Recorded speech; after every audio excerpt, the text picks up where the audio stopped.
Take me home, Cinderin, country roads. That's the end of the chorus. Yeah. I can't add to that. You know. Okay. I don't know the next verse. Thanks, Cinderin. He didn't sing a verse either. Thanks for joining us, Cinderin. Appreciate that. Always useful. Happy to help. Yep. Do you want me to sing the Danish national anthem? Why don't you sing what this series is? Falcons versus Spirit. God, you're really tone deaf, huh?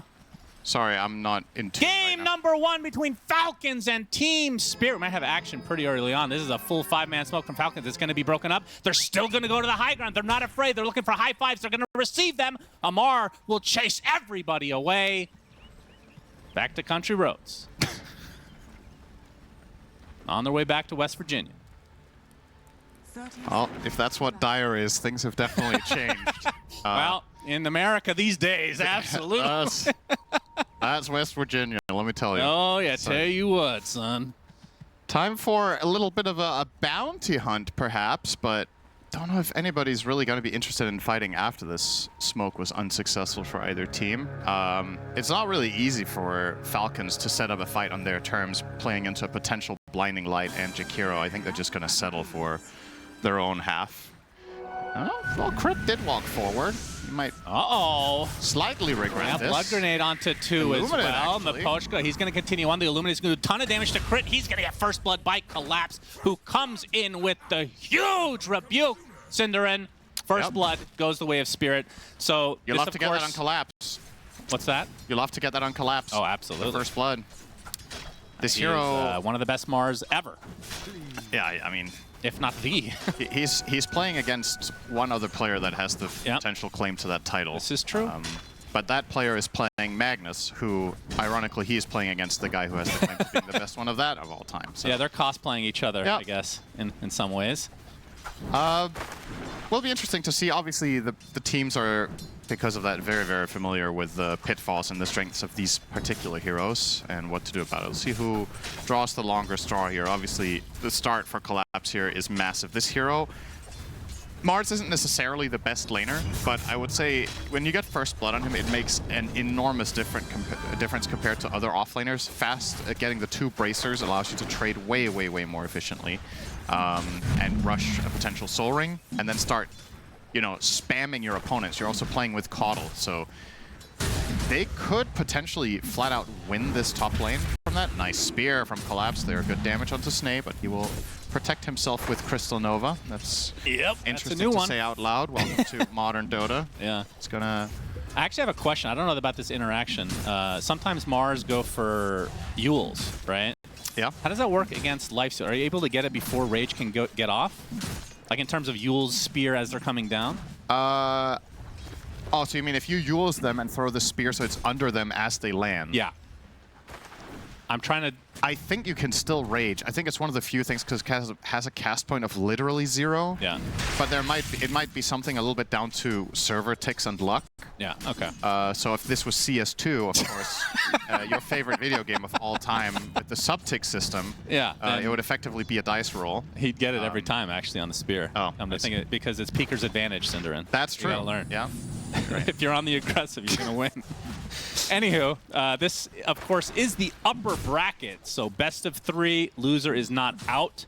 And winner will play against the winner of the next series, which is Gaimin versus Tundra. So this upper bracket is bonkers. It's so packed. many great teams.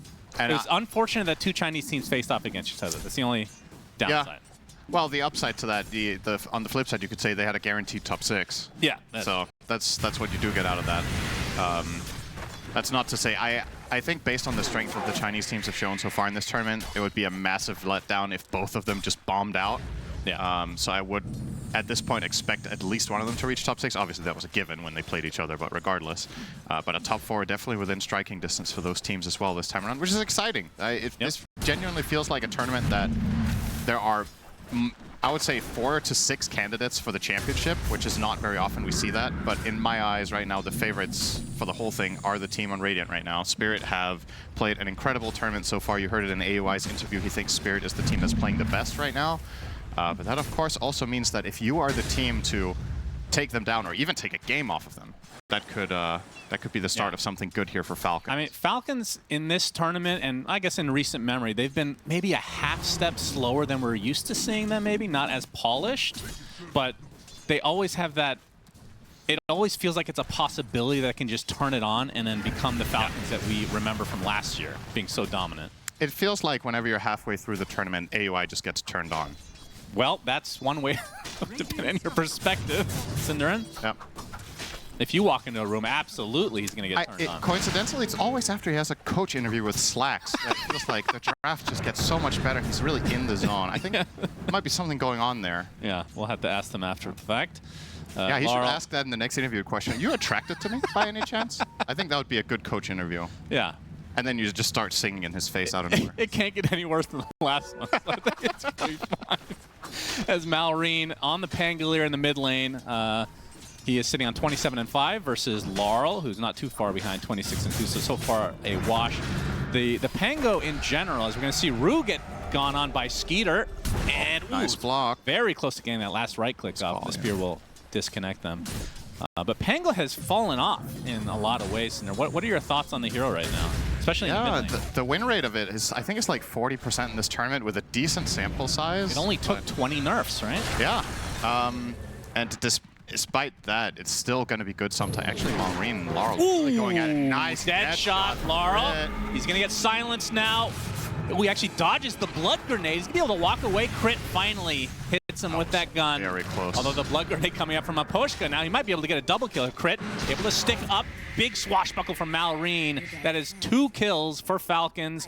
Could have been the other way around easily. That was super close. I think Laurel was half a second away from having another slight. Maybe I'm wrong, but yeah, that was tight. Or never mind. He was not gonna slide Shannon. I psyched myself out, but like you said, fight on margins. 1 or 2 more attacks either way, and it could have been a 2-0 for Spirit, but instead the dead shot from Crit was clutch, and it's a really cool rotation. Obviously, Muerta has some interesting angles. I want to say the new layout in mid lane actually helps her compared to what the trees were before. I think it's easier when you're playing Dire to get in and find some angles here when you're ganking mid for a hero like Pango.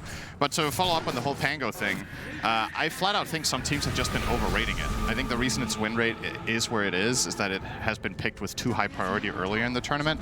You can see in this game, Falcons pick it as their overall last pick of the draft. Yeah. And that's, if Pango is in that spot, I think that's fine. I don't think this hero has to always be so flexible and strong that you can pick it super early. It's fine that it's a little bit more of a later consideration. Yep, and Malrine is doing A-okay. I mean, Ember, it can be really annoying. Like, roots in general, just Pango cannot stand. So Searing Chains is always going to be an issue unless you itemize against it. Eventual Shard. They did pick him into it, though. Yeah, they did. He knew that was going to be his matchup, Malrine did. And he still he's had a lot worse matchups that he's somehow dominated, so he's going to be confident on pretty much anything he gets his hands on. As Yotaro will pounce away. Yeah. And, I mean, his CS is actually struggling. In terms of the cores right now, he's bottom of the barrel. Slark is a notoriously weak laner. The way this hero wins lanes is when it's playing against a favorable melee hero matchup that you can bully together with your 5, but by pulling Miposhka off of bot into mid with crits rotation, the TP of the Jakiro helps out quite a bit. Magnus is so strong in the early stage with just his raw stats and the build that you go for with the facet of Eternal Empowerment that you actually just stand there and you hit the Slark sometimes and you can win the trade.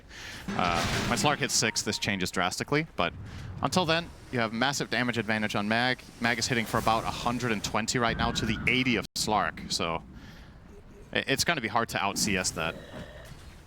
No doubt about it. It's going to be the Mask of Madness build for Amara as well, as we've been seeing pretty much, I wouldn't say every game, but most of the games. It's been the carry build, mostly, right?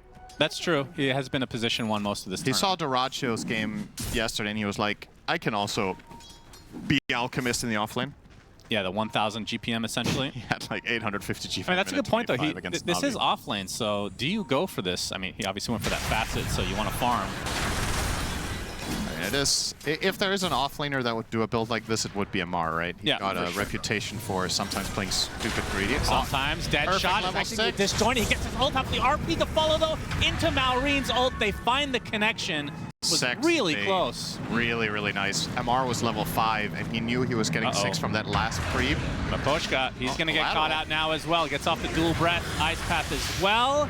Crit coming in, not even needed. Shield crash is enough. Double kill for Malrine. The classic way to bait something like this is where you're playing Lion, right? And you're level 5, and you Earth Spike the range creep to get 6, and then you finger the carry. Yeah. This was the Magnus version of that, which is pretty unusual to see, but Amar knew he was going to get 6 from that creep, and then he instantly skewered into baiting out the Dark Pact, and then got RP off. So beautiful stuff from the side of Falcons here, and a good start to the game. You heard on the panel Lacoste in particular praising the lineup of Spirit in their ability to out-heal and sustain damage. That might be part of the reason that Amar is thinking about this build. Because if he just goes for a standard, let's say, RP Horn Toss kind of build in the offlane, maybe his concern is we can't kill Slark in the RP. Your carry is a lifestealer. He doesn't burst. Pango can have a little bit of burst with a Swashbuckle and a Shield Crash, but it only gets you so far. So if that's the mindset here, I actually kind of like it, because it shows you're very much, you're planning for minute 30, right? And having that level of foresight shows a really deep understanding of the game. Now, that doesn't mean this is going to work out and that it's the best choice, but it just stands out to me as an interesting way of thinking about it. Also against Ember, right? Similar logic. Can you 100-0 him in RP or not? If you can't, things can get quite tricky quite quickly. Indeed, Searing Chains as Malrine showing off his newly picked up Diffusal Blade. And there's a nice juicy stack here on the Spirit side. Yep. I mean, that's going to be kind of hard to take. I guess you got Illuminate and Slight, but it's not like this is for Yatoro. At least not anytime soon. Mars is okay at doing some of it. Jakiro can cook it at level 6. They'll have a way to get these stacks. And Scan comes out, so Collapse knows this is coming on Malrine's side. The smoke will not result in much. We can see the build on Skeeter is actually going to be very standard, just the Radiance. Yep. Straight Radiance Rush, no armlet, shenanigans. Wants to keep scaling. Now, the Slark versus Lifestealer matchup is actually got out just barely from the calling. That was very close to Crit being able to land that silence, and who knows what would happen, but... Wait, Laurel's going Blade? When you're cast... Who's that? Laurel? Huh. That is unusual. I mean, we've definitely seen it before, but typically it's when you're struggling on the Ember. Yeah, I mean, I guess this isn't the best Mage Slayer game, right? Like, what are you really countering with a Mage Slayer, which is the standard Ember go-to item? But I don't think these are the most obvious Blade Mail lineups either. Like, Lifestealer can largely ignore it. It's annoying from Huerta, for sure, but she's a support.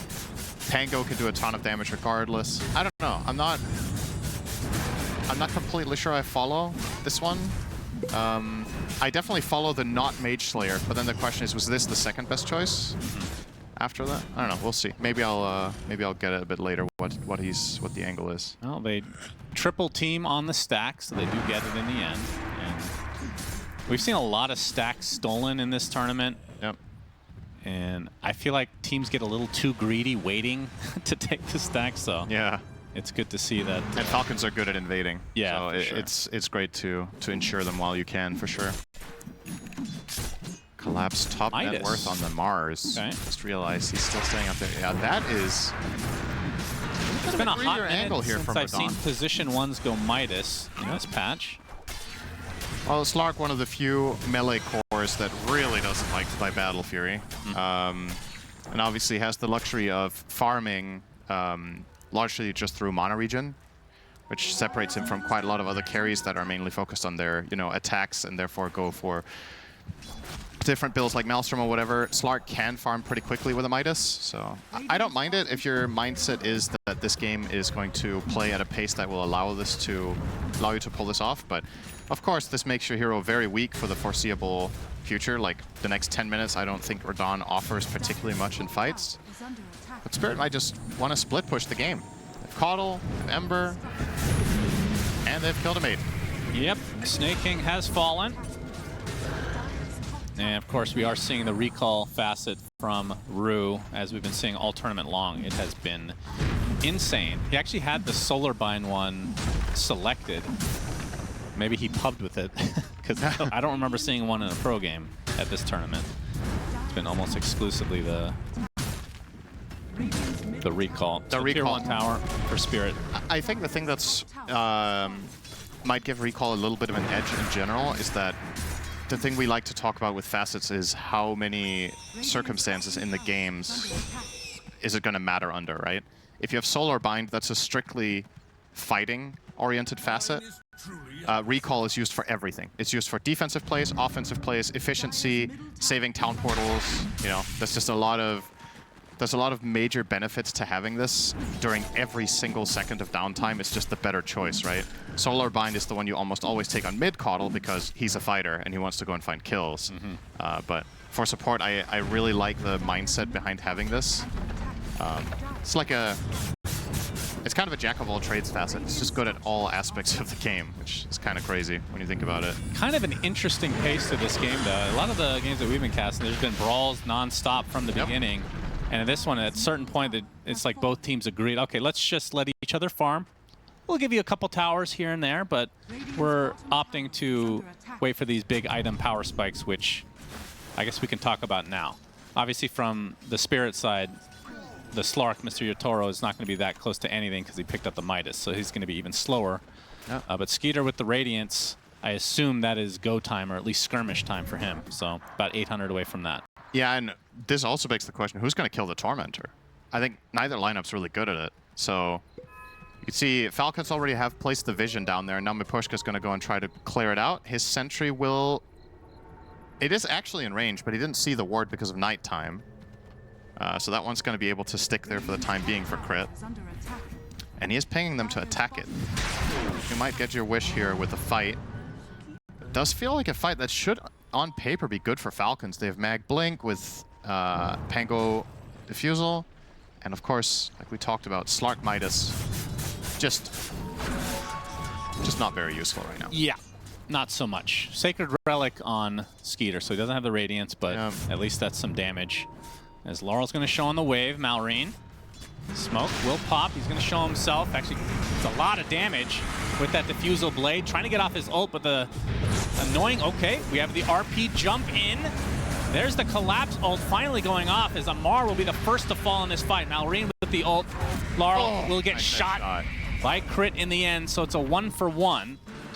That was so heads up from Laurel, though. He insta-chained the Blink RP. He got changed off before he got RP'd by the Mag, and therefore the Skewer couldn't come out, and that allowed Collapse to find the arena and get the counterplay for the 1-for-1 trade. And I think if you're Spirit, you're probably pretty happy with this, because in the meantime, Radon was just free farming with his Midas. And yeah, sure, Skitter was also farming, but Slark needs the space more than anyone. Diffusal completed will offer him a bit more fighting bot lane. Collapse in a very precarious spot here. Trying to go on top of Snake King, but with all these TP rotations, it's just going to be his death. Now again, you talked about the Tormentor. Normally this will be done at the latest around the 17-minute mark after a skirmish. Let's see if this is what they prioritize after this Tier 1 tower. It seems very available right now. Taking out that Tier 1, removing the Watcher. Your ward's stuck there on Falcons, so they still have some sort of vision down here. And yeah, Spirit will concede it. You can just tell how bad this lineup isn't killing it. Careful! They got it done. And crit, unfortunately for Falcons, will get the shard. I would have rather had a Crystal Clone for sure. No doubt about it. Still, a nice win for them. I mean, part of taking the Tormentor now is just taking away from the other team as well, so. Yeah, and I think this is the worst game state Spirit have had this tournament, minute 17, right? I think they've basically almost been always been ahead, or at least been in a comfortable position. Oh, we have the Infest Bomb onto Radon. It's going to pop the ult, attempt to TP out. Malrine, whoa, so close. Not to be, though, as on the other side, Amar gets caught off guard and is taken out. I feel like he had the facet for, he has the Pango facet. I was just going to say, yes, Thunderbolt. I think he could have hit that by just driving in a circle, right? Yeah. Is that, I think that's still possible, right? It is. A bit of a, I don't know. Maybe it was just consider like a really Malrine weird an absolute master of this hero, so I'm really surprised he didn't find that connection there. But well, Malrine going to find another connection, this time from Collapse. He's going to spear him onto the low ground, it looks like. And Collapse is the one taking a ton of damage as Snake King gets off his ult. It'll be a trade. A lot of stacks on Radon right now, but no ult. Yep, Skeeter. Oh, has ult. Never mind. It got ready He again. is taking quite a bit of damage, but I don't think Yatoro can stick to him any longer as the rest of Falcons have come to play. So lots of one-to-one trades here early on. We're in for a really good game. Yeah, I can feel it. There's a possibility of this one becoming a nail-biter down the stretch. I will say, though, it is a really good Slark game. The Spirit took their time to identify this as the right pick for the situation. And Radon's game, I think now, considering that, like we talked about, his laning stage didn't start off the absolute best. He's running a Midas. He's second in, he's basically first in net worth now, tied with Pango. Slark can completely take over this game down the line. So I do like Spirit's chances, mainly because of the carry-to-carry matchup here, where Lifestealer winning against Slark is mainly something that happens in the mid portion of the game, where you come out of the laning phase strong, you have the Radiance, and you're fighting with your team before Slark gets multiple core items. But you can't really counter Slark in the same way as Lifestealer by going Ags like you used to, because disarming doesn't work anymore. Yeah. And that used to be a big part of that, because then Slark, when he wants to go in and has to use... Generally, the way Slark works in fights is you go in, you use one of your defensive cooldowns, whether that's BKB, Shard, or Ags. You hit sometimes, and you either reset or use them in sequence back to back to back. Lifestealer could counterplay one of them. So when you would go in, he could just infest you and kind of force you to use a defensive for nothing. But now, he infests you, you're like, so what? You just keep hitting stuff. Yeah. So I do think that's a bit of a problem here. And Falcons need to itemize specifically against Slark. Malrine, he's infested. They're going to see Okay, Yatoro. Permastun is coming for him with the freezing field as well, and down goes Yatoro. Not missing the drive that time. On the mark the whole way through is Malrine. And yeah, the freezing field. Obviously a nice ability here against the Slark in his ult. Interesting that, maybe I'm wrong here. Is it normal to go Armlet after Radiance? I don't feel like that's that normal. I'm a little surprised by that. Yeah, Maybe they want to up the aggression that they see that Yatoro's playing a bit greedy with the itemization. possibly just a pacing thing, yeah, that they're like, all right, let's turn it up and really put some pressure now. But you could have argued maybe something like Sanyasha could have been an approach here instead, because that's also a pretty aggressive item. But yeah, I assume that, I mean, Ags was typically, what, like third item maybe in a standard? I don't know if you buy it here. Yeah, I'm just saying, in this At patch, all, I yeah. don't know where it slots in. Is it fifth? Is it seventh now? I'm not sure. I think there's still games where you can buy it third or fourth if the conditions are right. If it's a very important game to make sure you get Infest off, more so than as a defensive measure than an offensive one. But like in this one, it does strike me as a pretty good Manta game actually on Lifestealer. But I don't know if Skitter wants to go that route or the Sanjin Yasha. But I feel like you buy one of them. He's eyeing up SNY now. And then, I don't know, AC maybe, depending on what Mag wants to build. Amar is planning a Harpoon plus BKB, so I don't think he'll be buying the AC. And of course, you also have the option, rather, of buying AC on Pango. Since this hero has been changed, we've seen players run that build. But Axe for the time being for Malrine, and then probably Basher.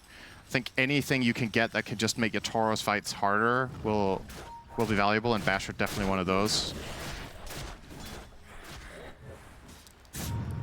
Collapse with a completed BKB 9-seconder, still to be put to use. Laurel has a 9-seconder as well, and then they have 2 Solar Crests, so a very clear physical counter approach from the supports and immunity approach from the cores here is the idea. And of course, Solar Crest is insane on Slark. It's like, I think this is the single best hero in the game to put Solar Crest on. Because it's a snowball-y hero in fights. You want to accelerate him and get him up to stacks quickly, and by just pumping him with Solar Crests, he can just keep... It's just a... yeah. Well, he's got Ags Match now. made in heaven. So combo. double pounce and the ridiculously long range. Yeah, they could even Chakra him for a 3rd pounce if they wanted to. True. Probably most likely going to reserve those primarily for Laurel, because Slight Chains is just... It's just too good. Yeah. Speaking of Match Made in Heaven, that one is definitely too. The Caudal Ember, classic. Snaking. Ooh. Breaks the smoke and stays alive. Yeah, Haste Rune available for Laurel right now. The smoke won't turn into any kills. They do get a couple wards down though. As this is going to be an early Ags from Crit, actually. Yeah. Wow, he's only 1,000 away, so He's having a good game on the board. This He's is one very of the farmed. This is one of the coolest newer Ags in the game Yeah, for sure. I like it too. He's actually the net worth difference of the game is him. He's him, Shannon. He's him? Yeah. Got it. With a capital H. It's go time. Smoke up. Oh, BKB for Amar. This will be the reveal as Malrine. He's infested. Crit will show on the wave. And they're going to wrap around now. They find Laurel, or is it the other way around? Gets the Searing Chains up. There's the RP only onto one. Do they have the stun lock? No. No silence came, but the BKB already activated from Laurel. That's going to break things up. So they did force a BKB, but it was for the reverse polarity. Yeah. And if Spirit had been closer with some of their heroes, they might have even turned that one around on them. Miposhka now. That's a little bit late on the TP. Stuck around trying to get the wave. He did get the wave. Will cost him.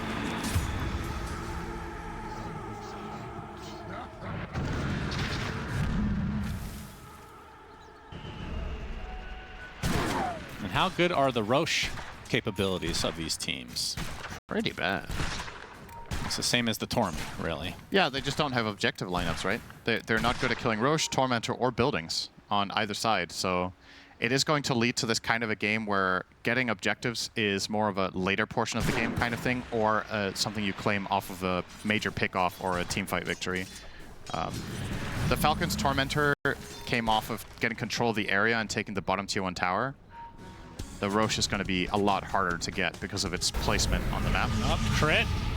Well, he gets the silence off. I think he's already bought the Ags, emptying the TP out, and he's really fine. Nice. Really, really nice. He and deserves a tip for that. That is a very... That's such a clever spot to find to TP there. That was super next level. Give him his Ags. Yeah. So Deadshot is thick and juicy, and it will pass through multiple people. Yep. So you can fear multiple... I mean, this is a crazy Ags. I was actually a little surprised. We've been seeing... I was wondering how long it was going to take for a game for me to watch, at least, where Muerta prioritizes this as like the first main item, or I guess this would be the second in this case. As for Don, he's going to force out the ult from Crit. He's already used his ult, though. Has to be careful. He's going to get stun locked now, potentially. Rolling thunder from Malrine. Not able to find the second connection, though. And now the pounce away. Samar looking for an opening, but doesn't look like one will come quite yet. This is actually a kind of cool pairing that I didn't think about. You can lower the cooldown of Depth Shroud by a lot with Caudle. And it allows Slark to... Because usually the issue he has is that Depth Shroud and Shadow Dance don't overlap very well. Because Shadow Dance is a 30-second cooldown level 18, and Depth Shroud is 75. But with Recall plus Chakra, you can kind of line them up. But Don has the ult ready again. He's in there. Will not connect successfully. He's a dead shot onto Yatora. Has to be careful. Will pop the ult. Shadow Dance is now down, but Depth Shroud, like you said, up in 10 seconds. This is going to become such a strategic game on like zone control. Yeah, I mean, he needs a BKB, of course, at some point. Yeah, I would assume. The Sanjay and Yasha first, by the looks of it. Really? Wow.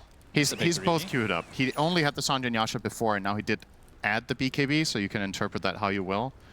He might just end up scrapping the Sanjay and Yasha idea. And I think if he gets the BKB first, I don't think you go SNY after that. Then I think you go for something more ambitious, probably. Yeah. Torment time. We'll go the way of Falcons again.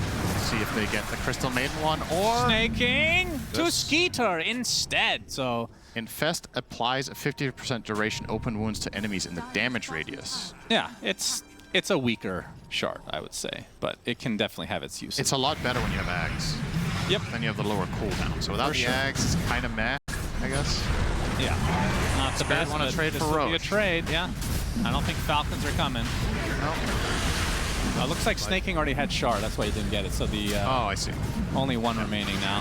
It would have been Skitter or Amar. Yeah. I think they would have rather had Amar. So I think they've had the worst RNG possible on both of them. That is correct. A little bit unfortunate. Two 50-50s lost. Yeah.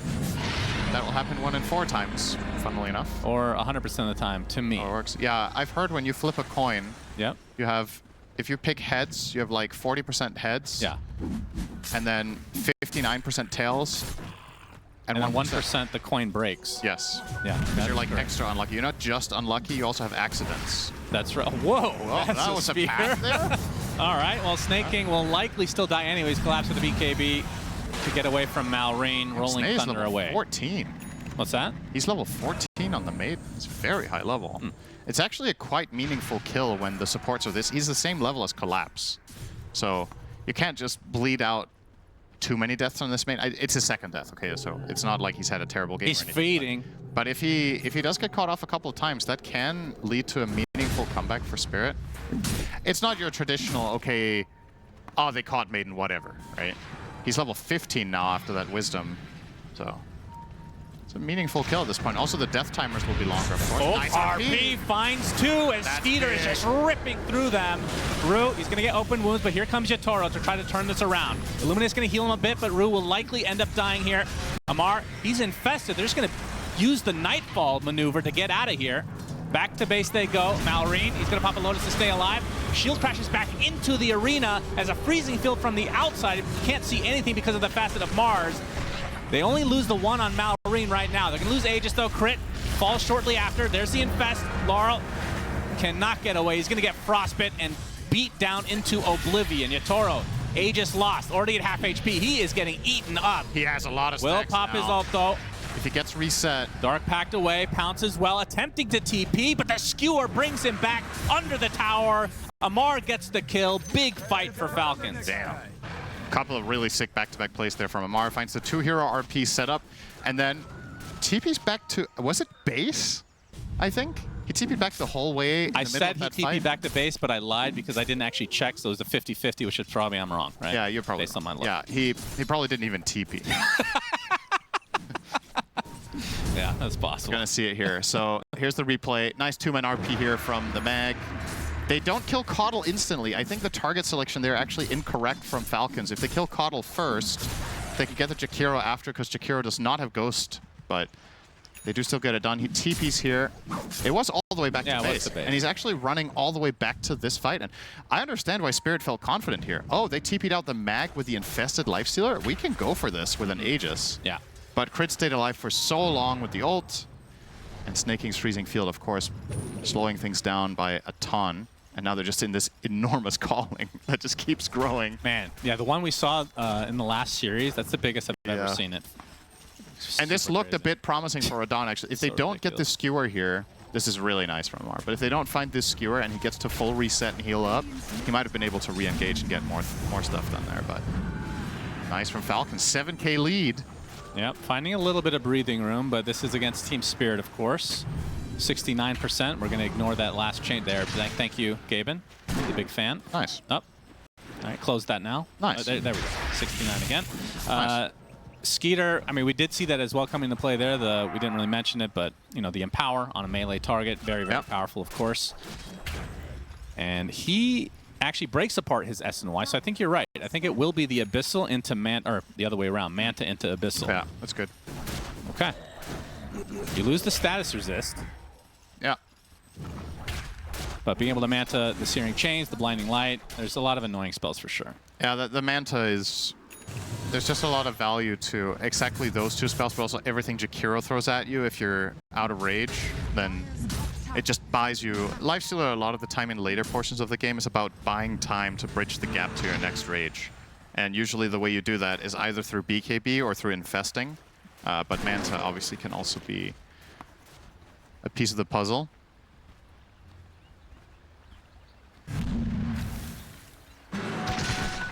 So it's a very comfortable spot now for Falcons. Skitter is stupid farmed.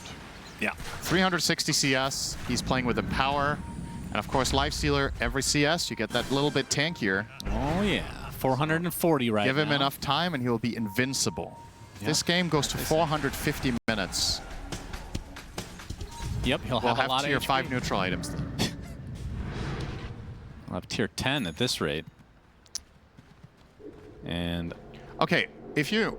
Let's entertain the idea that games went really long in a patch. Like that the average game time was an hour and a half. When do you think there should be some sort of way that just finishes the game? Like, what do you think is, okay, now the game has gone long enough, it should end?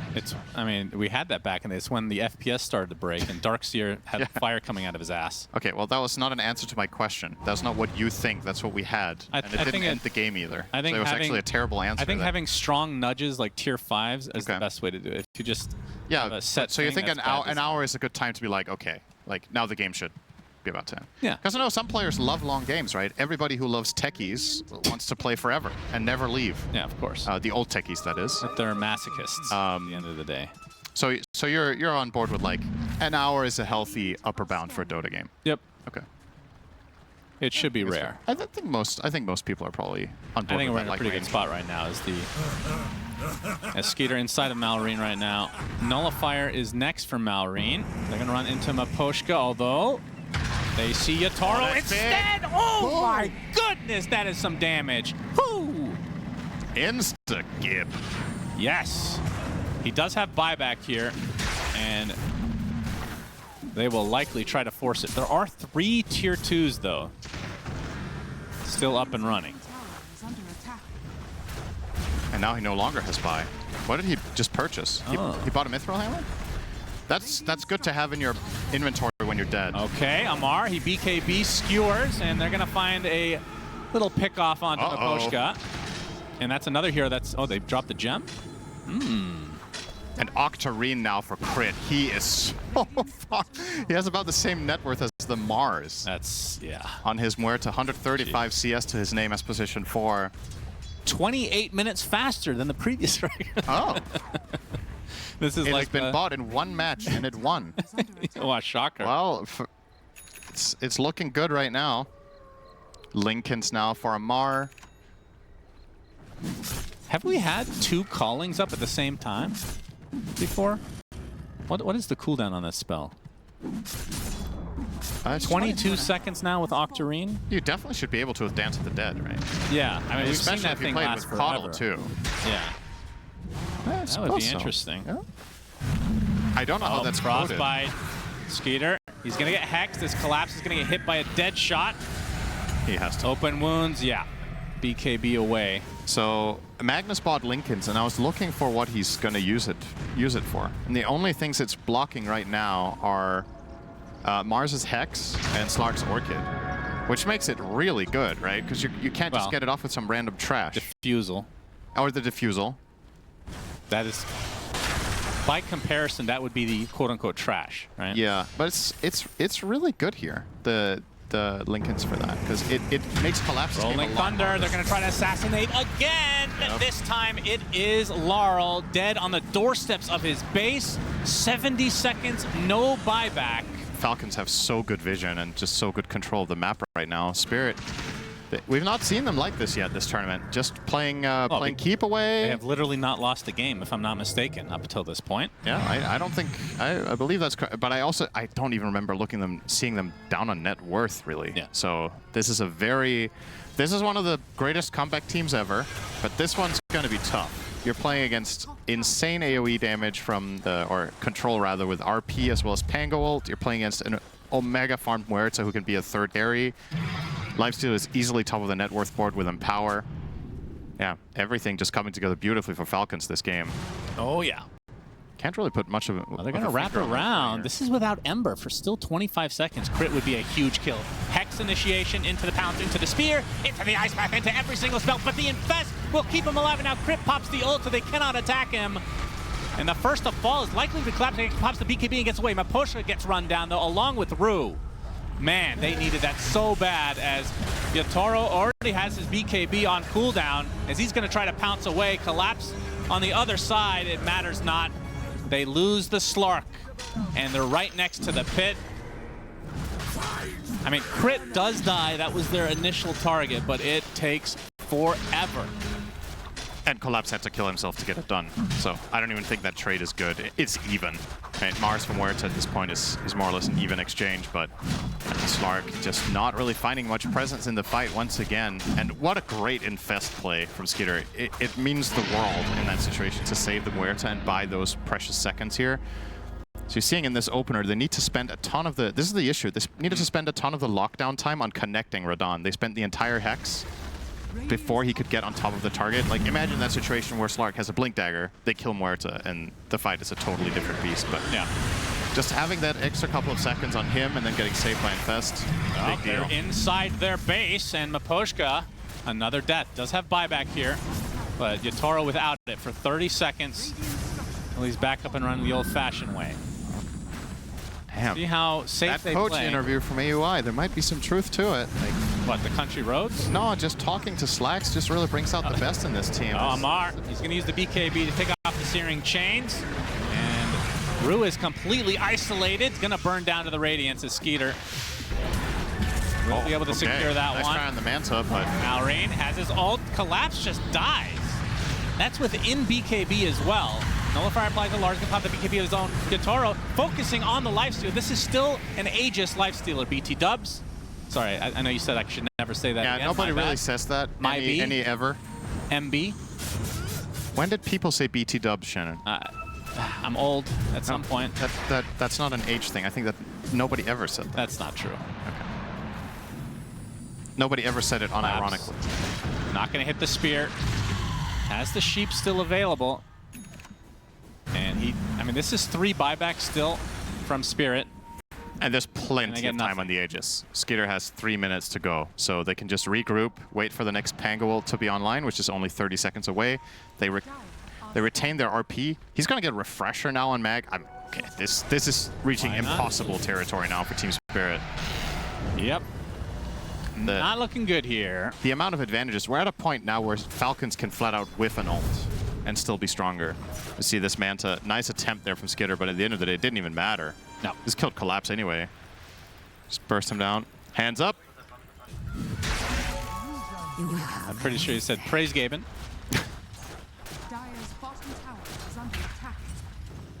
2.5 minutes on the Aegis. Roshan Banner at the disposal.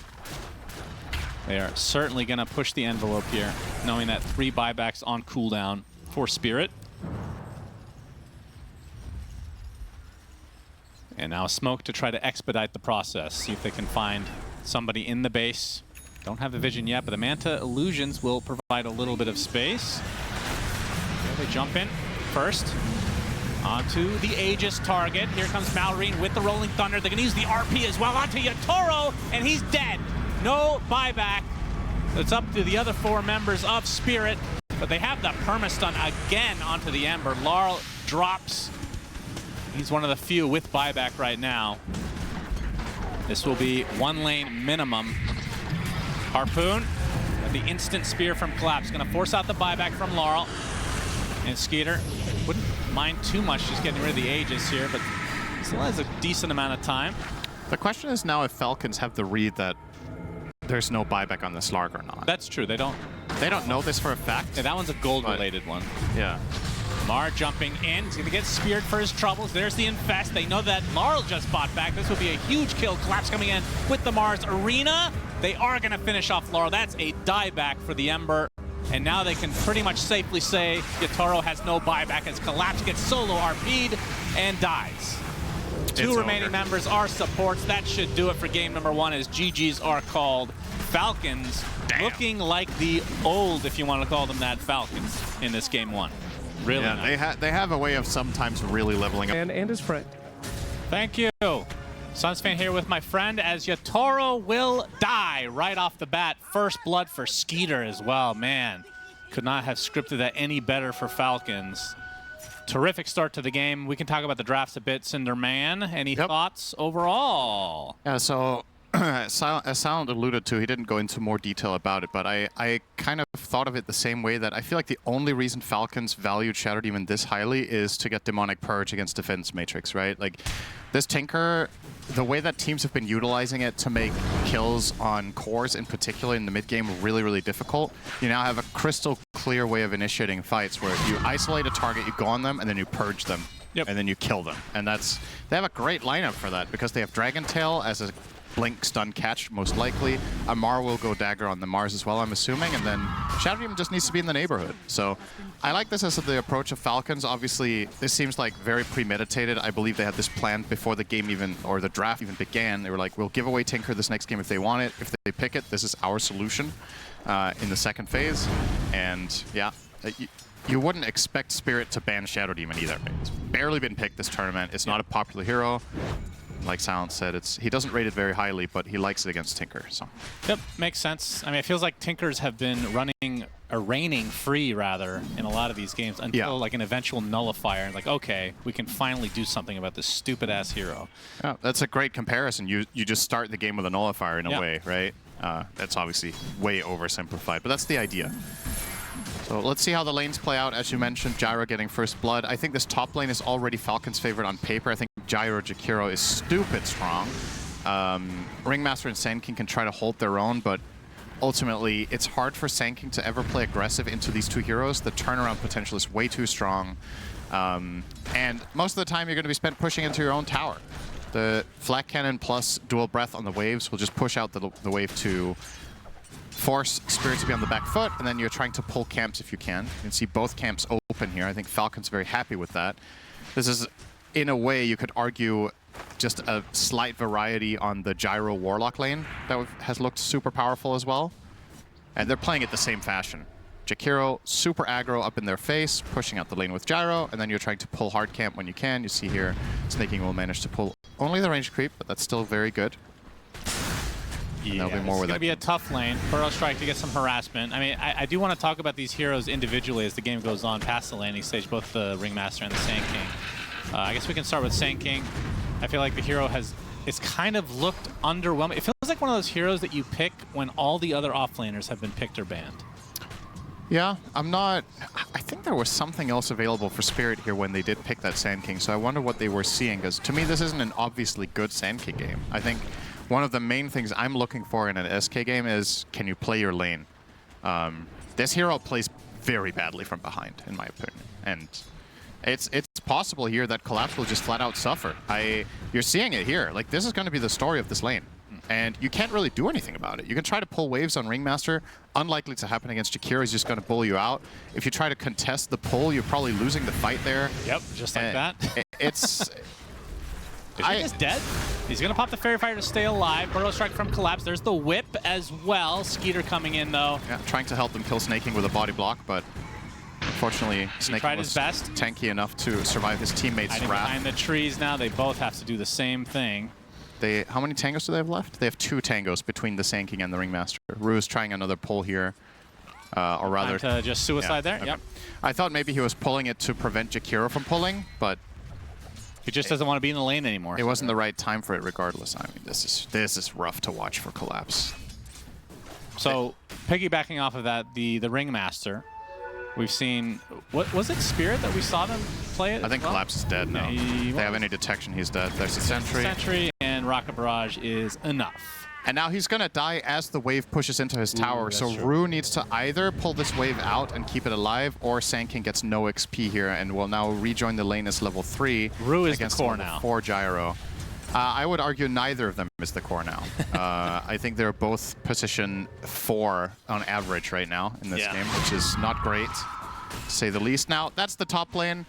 It's looking grim for Spirit. What's going on elsewhere? So Quap against Dragon Knight looks to be a DK advantage, which is expected. This is a DK favored lane. Malrine with the 28 and 13. Many denies. So the Quap's 21 and 3. And then in the bot lane, Amar and Crit seem to be more or less not quite drawing. They're a little bit behind Spirit. And this is, in a way, a similar logic to the lane top from Falcons, where instead of the Jakiro and Gyro pushing out, here it's the March of the Machines plus Cleave pushing it out, and then you're trying to pull. So kind of a mirroring of ideas, so to speak, in the 2 respective safe lanes. For Laurel, is it not worth, I mean, obviously he would know best, but is it not worth getting Shadow Poison in this lane? You went 2 in Blink. You mean Shadow Strike? Or Shadow Strike? I don't think you can overwhelm the DK enough with it to make it worth it. Old school matchup, that's definitely, you would just max that, but I know a lot has changed since then. Yeah, DK's going double Bracer. makes it... It's hard to get through this. If you try to take the aggressive approach on Quap, what usually ends up happening is when you try to trade into the DK, he'll just breathe fire on you and he'll be stronger. And then, yeah, you poison him so he can't hit you, and that's all fine and dandy. But what's the trade-off then is you have put skill points into a skill that is a lane domination skill. You're not dominating with it, and now you lose farm because you don't have Scream. Right. So I think you kind of just have to do this, and it doesn't feel great. But it's the lesser evil to go 0-2-3 here. Okay. Snaking trying to disrupt some of these stacks from coming out. Sentry will be deleted as Malrine will secure the invis. Invis here. Interesting. Let's see if they can use this to make an aggressive move onto Laurel here in mid. They are bringing over the supports. No. He's just going to pressure tower. Doesn't want to waste the Dragon Form. Crit comes over as well, actually. Yeah, they need some way to keep the siege creep alive. Malrine not willing to tank for it. Will die. And here comes Miposhka as well. A nice 3v3 mid. Standard 6-minute stuff. And the play is over. Yeah, but Falcons still going to be okay with that. Still ticking away at that tower, as Dragon Knights do on that Corrosive Dragon. Something Tinker is very good at is stacking camps. Because the new map layout has, I think, 3 or 4 sets of double camps on either side, whether you're Radiant or Dire, where you can march 2 camps at once. And Miposhka should be looking to really emphasize that against the Sven. He should probably also be looking to defend Skeeter just gets it for free, the Wisdom Shrine. It's going to cost Crit his life.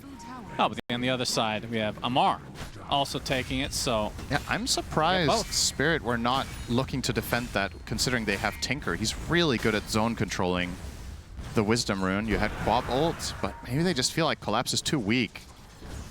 I'll try to get him back in the game through, speaking of stacks. Here we go. Hero that is definitely capable of taking them.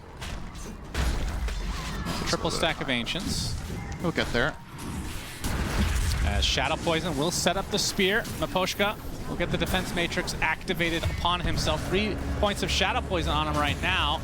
And he's just going to get rebuked to the grave. Now Yatoro has to be a bit careful. He's going to use the Stormbolt. Spear will miss as a result, and the play is now over for Falcons. Yatoro will get a couple more right clicks for the road. He has the level disadvantage in this lane as Laurel actually comes in. So there's the Blink Scream. Sonic. Sonic to finish off the job. Nice rotation from Laurel. In the meantime, they also killed Rue up top. So Falcons really putting the pressure globally here. They took the mid tower. They're killing in top lane. They're killing in bot lane. And now I would argue getting this top tower in this game in particular is massively important, because 2 of the areas that Tinker likes to do these double stacks are the 2 camps off to the left, just south of the Wisdom Shrine. He can stack these 2 with March of the Machines, and then the Ancients plus big camp in the triangle area, he can also stack those with March. So now that you've taken top tower, if you can get aggressive vision down, and you can start playing in this area with, for example, a support plus gyro or whatever, and just be oppressive, every single stack that is incomplete for Spirit that they flat out either don't get to make or even worse get stolen has really major implications on this game. And their lineup is kind of on the slower side, right? Like Sven needs time, Tinker needs time. If you take that away from them, you're the one running the show. Malrine with a DD. Oh, he's going to get a really good angle here on Radon. This is a big problem. Yeah, Dragon Tail Skeeter's coming as well. The creeps are doing damage, but it won't be the deny. Instead, the Breathe Fire will claim him. Big kill for Falcons.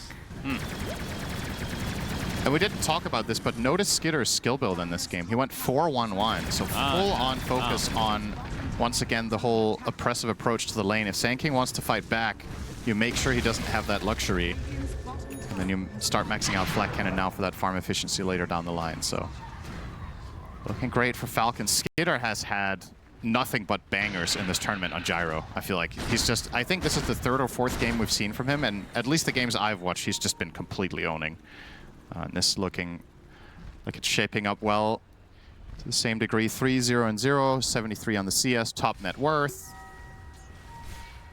Yep, Falcons off to yet another good start. Very, very good start. And Spirit, I mean, last time this was in part because Slark went for Midas. It was kind of the slower paced, wait for items kind of game. This time around, I mean, it's a Sven, so he still needs the farm, of course. Goes for the Mask of Madness, but this is not like that unusual. No. But it does, I think this lineup that Sven is fighting into, he needs multiple items to really feel comfortable. Because if you try to enter the fight with just a Mask of Madness and a Stormbolt, you run in, you get Demonic Purged, you know. Yep, Stormbolt was there with the whip from Rue. Amar defensive arena. Triple teamed Arena. Try to get out. Attempting to run away. Looks like he'll make it. Should be fine. Yeah, Laurel not in the vicinity, so. Space created. Collapse being chased down by... Okay, Skitter is just not stopping. He'll just keep going. He doesn't have a dust, though. Yeah. So He'll he just wanted to force out the Sand Shroud and then call it a day. Yeah, lots of pressure from Falcons. Yeah, and it's about to get worse because Dragon Knight Dagger, 100 gold away. Mars is now working on his dagger. Crit is even stealing farm from Radon. That's where we're at. He's shadow poisoning the camp that Radon was farming to try to steal the creeps away from him. He's just feeling that comfortable. Now we'll look to stack his own triangle, maybe for a quad stack here on both. And obviously, we talked a lot about spirit stacks, but Falcons have excellent stack farming heroes as well. They have Dragon Knight, they have Gyro, Jakiro, and Mars. So that will be absolutely no problem to take down in multiple different configurations, whatever heroes they want to reap the benefits. We'll be able to do it. Yep, Falcons still trying to invade as Laurel has Dagon at the ready. Yatoro is going to be going for Echo Saber BKB, and he has actually an Aghanim Scepter on the list right now in terms of the queued items. I think the Dispel on... I'm trying to think what it would be this game. Against the Tinker would have been good, but that's his own team. I think it's mainly for his ability to navigate fights when he gets purged. Okay. It's a way to guarantee that he can reach a target, right? Because the problem is if you get kited on Sven in this game, the fights get impossible. I'm not sure he's going to buy this. Like sometimes we see players make a quick buy like this as like a... It's like a mind map almost, or just like theorizing what you want to do and then you pivot. So this is probably just him brainstorming to himself, like, okay, this is the kind of game I'm imagining right now. Let's see when we get down the showing stretch. Nightfall what he should have purchased in that last series. I mean, I would argue I just think it's hard to play Sven without Blink. Radon is a carry genius, and obviously he has had many innovative approaches in some games where you give him all the credit in the world afterwards. And this is definitely a creative way of thinking about it. Can't say I'm confident that it's I think this was a bait, though, as the defense matrix comes out onto Collapse, as the Wheel of Wonder will hit onto two heroes with a huge sonic wave, and the whip to follow. Already 2 dead for Falcons. Laurel, he's going to live thanks to these March of the Machines. And Skeeter, he's in a lot of trouble. Crit will die as well as a buyback from the Jakiro, as Skeeter getting quadruple teamed right now. And he's going to die as well as Amar. He just places down the arena trying to get something out of this. He just ticks away. And Laurel still staying alive throughout all of this. It's a full team wipe and the dieback on the Jakiro. Oh, so 6 for 1. Okay. Wow. Well, that happened out of absolutely nowhere. That was a sick Wheel of Wonder as well. That was a very good combination with between the Queen of Pain and the Ringmaster, especially Quap just popping off. Look at those damage numbers here coming in from Laurel. I think that was a 3 or 4 man Sonic. He had the Dagon. He got multiple level 4 screams off with that. But most importantly there for Falcons, Amar nowhere to be found, right? He's in the bottom half of the map. If you look at the minimap right now, Shadow Demon is going to connect to this fight. Amar isn't coming. So this is a 5-on-4. Full-on team fight without your big team fighter, that's just not going to fly. Yeah, he ends up TPing in, and look at his HP on the top. Yeah, he was farming bottom, so... Maybe a little bit of miscommunication, or just flat-out got caught off guard there. He was here like a second earlier, maybe Skeeter can get away, possibly. Or if he's there in the early stages of the fight, they could have turned it around, right? But I guess that wasn't an option. He might have just not had the TP. Or felt like he didn't have the resources. All right, well, that was a game-changing fight for Absolutely. sure. Spirit now in the driver's seat. That was big. Now Radon, top net worth all of a sudden. And this is about to be Tormy time as well. He's holding on to the same quick buy. So I thought maybe, I was looking because maybe after that fight he would change to the Blink because he would feel more confident that, all right, we're running this. I'm just going to jump in and kill heroes. Yeah, I will say with the Blink, you're against a Shadow Demon, you're against a Jakiro. Like, your Blink is potentially going to get canceled randomly. Oh, that's very annoying. That's the negative way of looking at it. The positive way is if I jump and kill Shadow Demon, my fight gets infinitely easier. Because then I can choose any secondary target afterwards and actually stick. But yeah, I don't mind the axe thought here either. It's like I think both ways are good. It's just a different mentality. Radahn gonna get jumped though. Yep, Amar dies on the other side to Laurel, but like you said, it will be a trade of sorts. Yeah, it's a good trade for Falcons. They want to slow down this Sven so Gyro can stabilize. That's the thing about this matchup. Gyro as a carry is at his best when there's no carry-to-carry matchup where someone can get in your face and win. So I would say historically heroes that have been tough for Gyro to deal with are Morphling and PA. Heroes like this. Morphling obviously also steals your Flak Cannon, which is even worse. But Sven is one of those that can just jump Gyro and force him out of the fight or even kill him. So slowing down Sven's item timing by like 2 or 3 minutes with these ganks is massive, because if Skitter can somehow pull ahead by half an item or a full like high quality item like a butterfly, all of a sudden the dynamic of that fight can change massively. So that's the dream kill. They want to kill Sven as much as possible.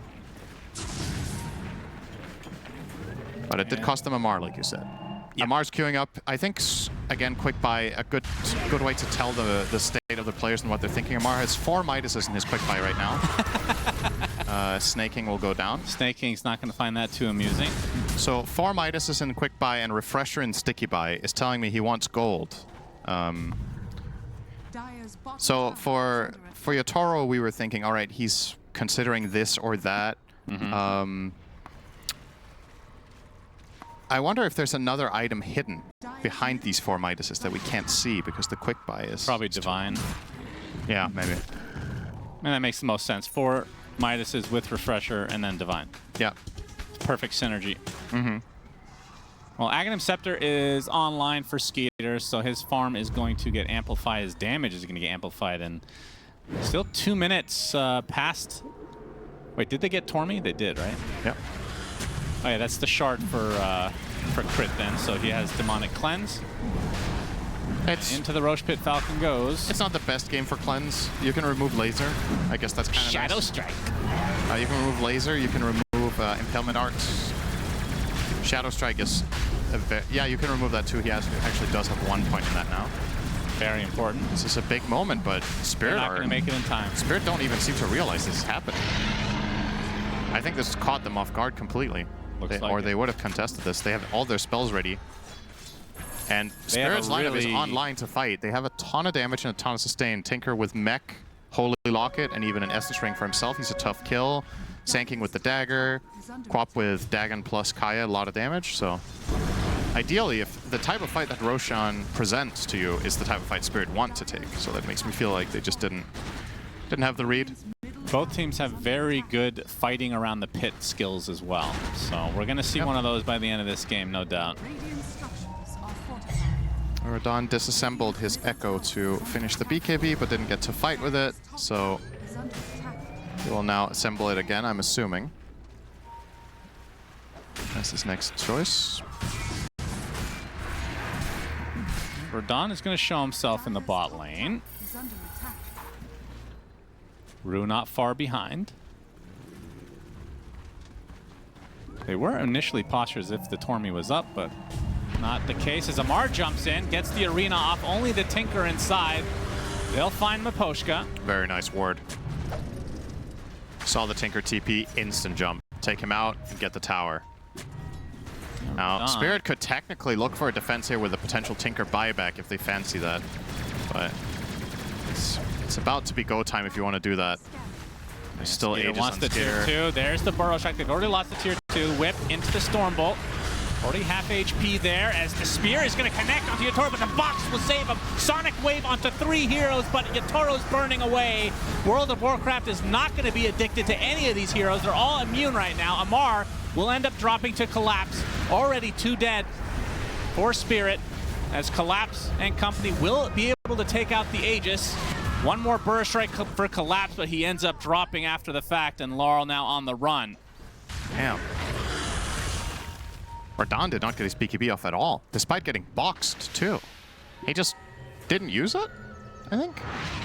Maybe he felt like the fight was over for him and he didn't want to waste the charge, but Was there actually perfect stun overlap in spite of the box? There might have been. It looks like it, right? More or less. Really well done there by Falcons to counterplay it that hard. That's one thing about Disruption versus box, where Disruption is just a lot of the time the better spell. Sure, you can move a little bit with the box, but actually getting full-on banished is... Well, it's a box, so I would hope so. Something called Disruption sounds a little more powerful than box. Yeah, and what you'll see here when he does get boxed, how much damage he takes afterwards. So here he's getting boxed at half, and when he comes out, he's on a fifth. Yeah, because it doesn't block damage; it just prevents targeting, similar to like a Slark ulti, for example. So it did cost them their Aegis, but I think for Falcons, well worth it there. Especially again, you kill the Sven. 4 deaths now on Radon. He's been having a rough series. He's been playing an outstanding tournament, but being tested today. Rue wanted this Wisdom Shrine, but Malrine will claim it from him. Rue doesn't have a TP though, so yeah, he's going to run right into Skeeter, who chomps him up. 1 for 1 Wisdoms. I believe, is it a full BKB now for Skeeter on the way? I believe so. Yep. And after this, does he upgrade the Chrysalis? Do you want to see a different item, perhaps? So, I think you upgrade Chrysalis, and I think you probably just get the brooch here, probably. You're playing against Warcry, so there might be more merit to getting the magical crits than getting a Daedalus. Don't mind a Satanic either, though. I think both options are fine, but yeah, he's now queuing up the brooch, so making the same call here. He's only 200 gold away. It's a very cheap item to make once you have the Chrysalis completed. Amar changed his mind. Instead of 4 Midases, he will be going 1 BKB. Oh. Seems like... I think that's a good pivot here. Yeah, one would think. Yeah. Not Slacks, though. He would go 5 boots. Yep. Of different quality. Snaking in the tree line. Falcons looking for a fight, potentially here. Sange Kai on Laurel right now. We'll have to prioritize for a BKB. I'm not sure how much I like this Bloodstone on Collapse this game. I was wondering about this item. We'll have to hold that thought. The focus right now is on the Gyrocopter. Skeeter will pop the BKB, gets Sonic waved. He's going to get 4-stepped and the Glimmer. Is he going to survive through this? Cleansed, he's out of there. Laurel wants to try to continue to finish what he started. It's going to have to be crit instead. The consolation prize. Really but nice. Skeeter had to use BKB and now retreats. Does get out with his life. That's a great escape. 4-staff Glimmer, Demonic Cleanse. He runs away, TP's out, and they used God Strength and Sonic for this. So potentially Falcons with a moment of opportunity when crit spawns here if they want to. It's a relatively minor window though. It's only a minute before Radon's ult is ready, so you kind of need to make the play happen fast. And well, if you're going to lose your Jakiro here, then oh, some nice darts. Yeah, real sniper up in this from Rue. Radon will claim that kill. But yeah, back to the Bloodstone. When they changed it to not give AoE, one of my first thoughts was Sand King. Would he still buy this? Because it does feel good, the spell lifesteal, but the loss of the AoE is pretty big. It's a pretty big hit overall. Yeah, I guess the basic dispel is quite nice against Jakiro, but yeah, it's definitely not at the same tier it was before. Not even close. So I was wondering if he was just going to go, you know, BKB Shiva. I think would have been... I kind of like that a little bit better conceptually in this game. But you have Quap who wants to buy those items, and she will. She's got those on Quick Buy together with the Aghanim Shard. So yeah, he will go for the BKB as well, eventually, as it looks. So I do think that's just a necessity flat out for Saint King. It is a tougher hero to itemize elegantly, I guess, now than it was before. Smoke from Falcons Is it Tormy time soon? They've got really good vision for this. They do. Oh, if Laurel steps to the right to go for the Ancients, he probably won't, but they see him anyway. They will open things up, and that is a dead Sand King right off the bat. Does have buyback though. Rue will have to box himself. Won't do too much. They have the vision, they have the kill. So 2 dead just like that for Spirit. Amar He's got Blink Blink is faster soon than Mosquito up. does. Gets the spear off. This is going to be another kill. As the Sonic Wave comes out, Miposhka will force out the arena. But a 3-for-0 exchange here. Does force a couple ultimates out of this, though. And they are pinging Tormentor, which just spawned a few seconds ago. Amar is too frail to tank it, but the rest of the squad is looking quite healthy. I'll even have a salve for him. They could also Demonic Cleanse. Oh, they never used. There's going to be 4 up soon. Tinker technically has buyback, and most of their ults are up. It's just hard for them to connect here. So this one will be conceded to the side of Falcons. Amar with the shard. Not the most obvious game to get 2 hero spears in, but if nothing else, it's more damage in the fight. It's the opportunity of maybe getting a double spear. So this was a nice attempt from Miposhka, by the way, with the instant warp flare cast on Blink from Amar, but he still had the same angle. So that was not going to miss regardless. Collapse finding crit. There's a dust. Warp flare. Oh, covered the tier 2. He's actually going to be fine. Disruption. Oh, I say that. He gets hit by a knife. Careful now. Laurel, he wants to go in further, but he gets dragon-tailed under the tier 2 towers. Radon gets a Stormbolt off with the ult as well. Malrine pops into Dragon Form. He is healthy. Snake King and company focusing on Laurel for the time being. There's the Wheel of Wonder only onto the Dragon Knight, doing a considerable amount of damage, but that's 2 supports dead for Falcons already. 3 versus 5. The call down is enormous. My goodness, ultra kill for Skeeter as Radon has to use the Nightfall to get away. Jesus. That's such a crazy fight. A lot of individual highlights in that. Collapse played that fight borderline perfectly. They get a good Wheel of Wonder, like you said. The crit saves himself to begin with. He gets dusted just before he gets in trouble. He gets the Demonic Cleanse off and just walks it off with Glimmer Cape. And then as it looks the worst, look at the damage done as well, right? Falcons did 5,000 damage less than Spirit and still drew or even slightly won that fight. And it's just Gyro coming in, cleaning house. Damn, Skitter gets so much out of this. It's not only that you win the fight, but he got a ton of the experience himself because certain teammates were dead already. You're going to see the replay here. So there's the Demonic Cleanse on this. Warp Flare plus the darts. Laurel wants to go in. There's the stun from Malrine. Malrine got a fat heal here as well. I think that might have been a big Lotus there. Yeah. I think that was Snay that had a 900 Lotus for him. Back into live because Roche #2 is being attempted. Skeeter getting pretty low. Does have Satanic now, though. There's Laurel. Okay. Well, Malrine is the one that gets the amp damage rune, and well, now if you're Spirit, you have to be careful of that. Yeah, Skitter is big. Radon is not trailing him by that much, though. There's some clear separation in this game. The 2 carries are miles ahead of the other cores. But of course, the wild card in these kind of situations is Tinker just has a tendency to kind of get there eventually as a support as well. He's starting to create some separation. He's 4,000 ahead of his position 5 counterpart in the Jakiro. Of course, the Shadow Demon with a big lead over Ringmaster kind of equalizes the equation overall. But Tinker can get big items. He can get this. He's going Lens next, and then it's probably going to be the Ags from Miposhka, and then all of a sudden, there's a support that you have to give core priority in fights, almost. Because that laser can just chew through you when BKBs expire. Rain puts down a ward, gets the vision, but the box going to mitigate a bit of damage here. Radon comes in with his ult, focusing now on Amar as the Wheel of Wonder being placed at a beautiful spot to complete the supports onto the other side as Radon attempting to round, but he runs into the arms of Mars with the arena isolated and killed. And just like that, it's a 5 versus 4. Falcons can try to reap what they sow. Miposhka trying to keep everybody back with these March of the Machines. Amar getting harassed, very annoyed right now.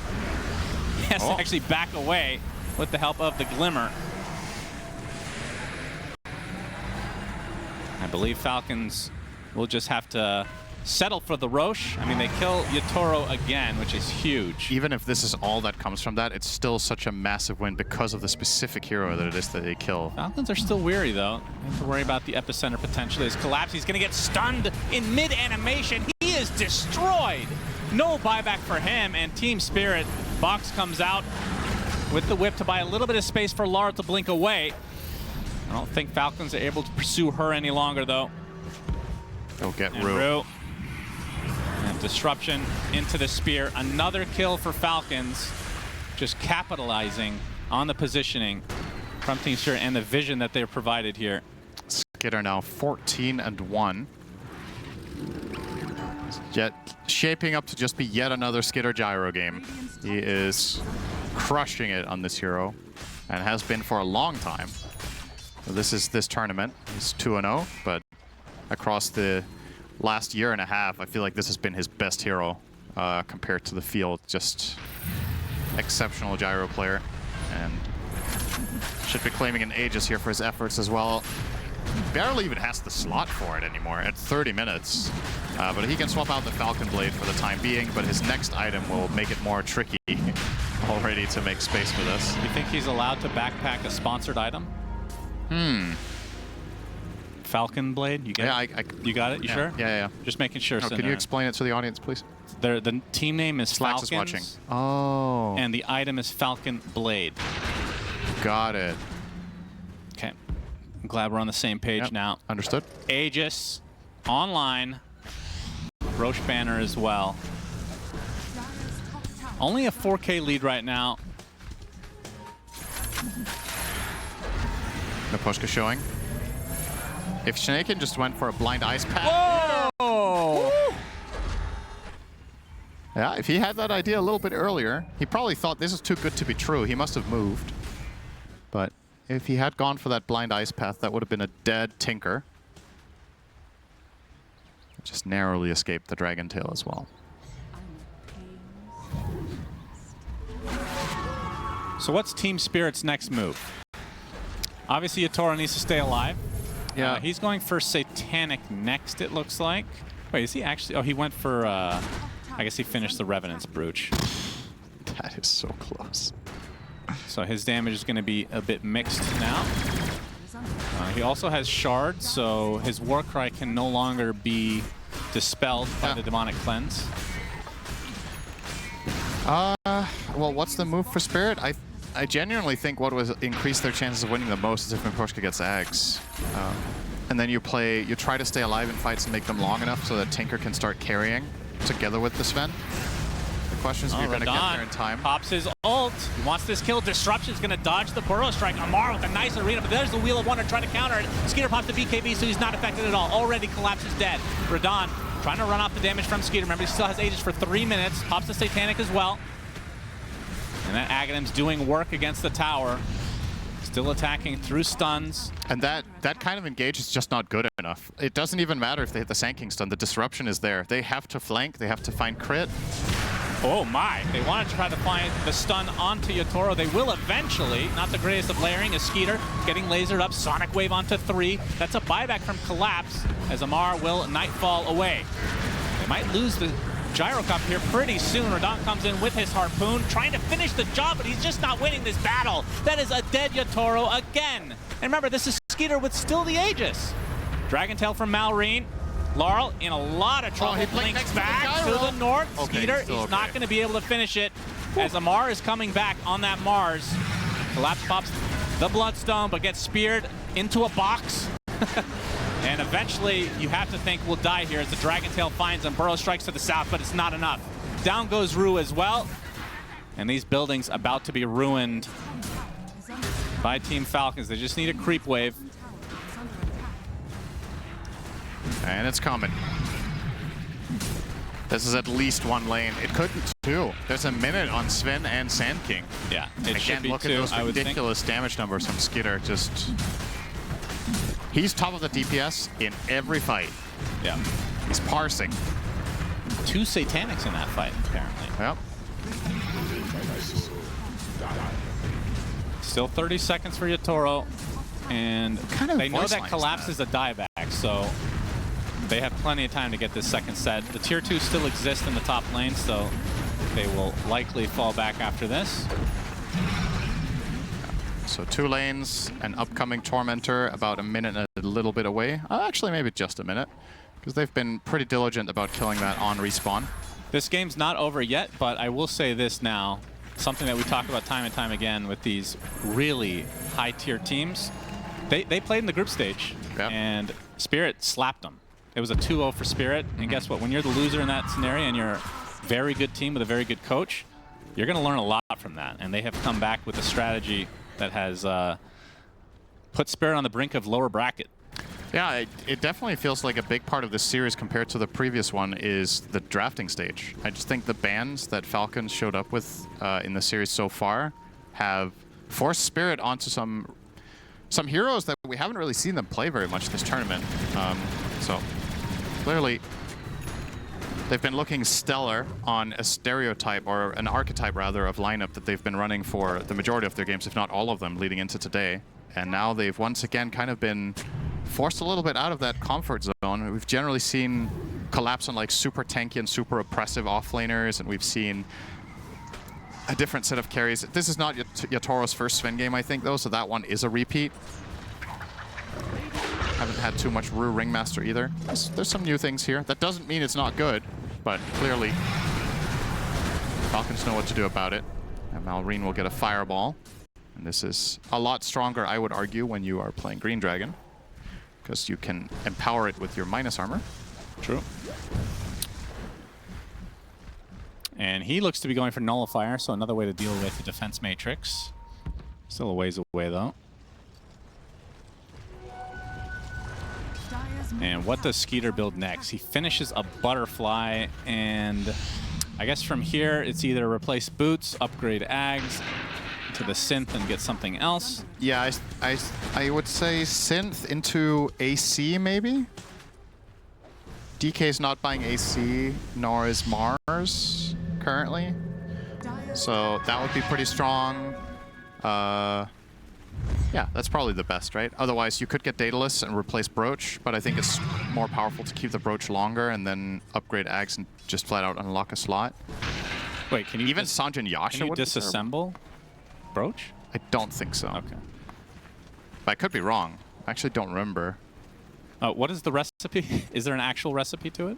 Oh, that's true. He has yeah, he can disassemble most items. Oh, I forgot that. It's completely. That's true. a random one. I totally forgot Gyro has this. Thank you, Observer. Yeah. Yeah, so I guess he can. Pretty but cool. To me, that doesn't change anything for this specific situation, though, because I still think it's better to eat the synth upgrade and then get an additional slot rather than disassembling into Daedalus. But it's a valid point. Oh, they found Tinker eventually. Miposhka is not going eggs. He's going Hex. I don't think they have the damage. I genuinely really think they need the lasers to win these fights. And the fights are pretty long. Yeah. Right? So you are going to find this impact on Tinker if you play it safe enough. Most of these fights, he's dying first, too. As Burrow Strike, going to connect into the Sonic Wave and the Wheel of Wonder placed as well, but Crit's actually okay. Lara puts him in a horrible position. He's just getting beat down by the entirety of Falcons. Collapse almost died to Flat Cannon off to the side. It's time to get the hell out of there. Another failed mission for Spirit. Could not get the support Shadow Demon. That's not a good sign. Crit has a ton of utility. Glimmer, Demonic Cleanse, Force Staff. So you better burst him 100 to 0 if you want to get that kill, or it's not happening. And now Falcons might just go for the Megas, because they probably feel like they can force this Quap buyback, but it isn't there. Yeah. And there's Roche's banner, which make it much more difficult for Spirit to defend here. If Spirit don't come back to defend here, it feels like they're kind of just conceding the game. It looks like they've conceded the barracks. Not calling it. They'll play against Megas instead of trying this fight. Hey, honestly, this is probably the best play. But it's like, it's the lesser evil, but they're both really bad. Yeah. But fighting it is probably just a death sentence, right? Like, how are you possibly winning this fight without your Queen of Pain when Tinker doesn't have Ags? You just don't have damage. Miposhka, if he does manage to finish this Hex this game, I still have a hard time visualizing the fights. And man, has this been a quiet game from Collapse or what? Yeah. On Sand King, I mean, just really not. I was going to mention this early on. I know that he plays every hero masterfully, but this doesn't feel like It's weird that it has the initiation and like the same properties as a lot of the heroes that he's really good with, like the Magnus and the Mars, but it never identify him as a Sand King, you know? It's one of the primary differences between the heroes you just mentioned and this is that the other heroes just lane better. Like this game, it's hard to look great when you have that bad starting conditions. Oh, they scan, they see Radon gets disrupted. It's gonna TP out. BKB, The Nightfall. Nightfall is smiling somewhere. Yeah. Somewhere up there, Cinderin. We've had more Nightfalls in this game than Nightfall himself did today. That's true. It's because he could not get out even if he had the BKB. Well, he had to press BKB first for that maneuver to be successful. Roche And time. Roche again.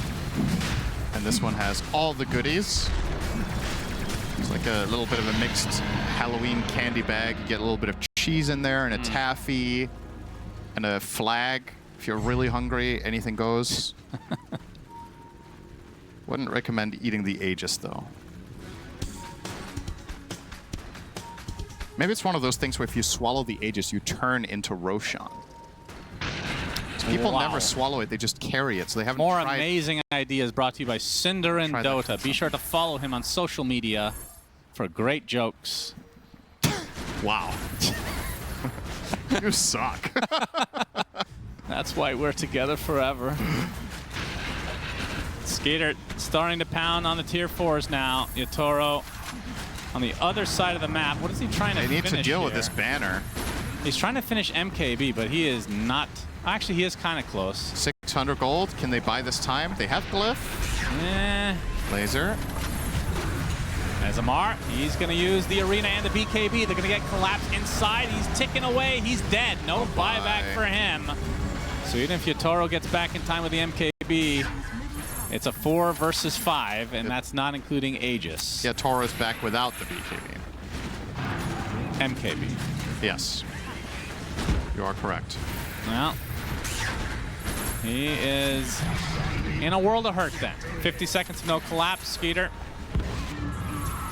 still leading the way. Ancient's already at half HP here. They're wondering, where is Yatoro? Yeah. He's off screen right now. Not He's doing trying himself to any full favors. wrap around to find the Shadow Demon, I'm guessing? Yeah, there's the box. To delay this as much as possible. The laser's really annoying for Skeeter. He's going to get Sonic waved. Yeah, there's Yatoro. He gets hexed immediately. Amar and company gonna stun lock him. Laurel trying to help out, but I believe Yatoro is dead. Game over. And this game should be done. His courier gets killed as well, so no MKB even is in his inventory, Cinderin. Really sad to see. As the final Mars Arena comes out, Ancient fortified. They are dropping like flies, and game number 2 and the series will go to Falcons. I was not expecting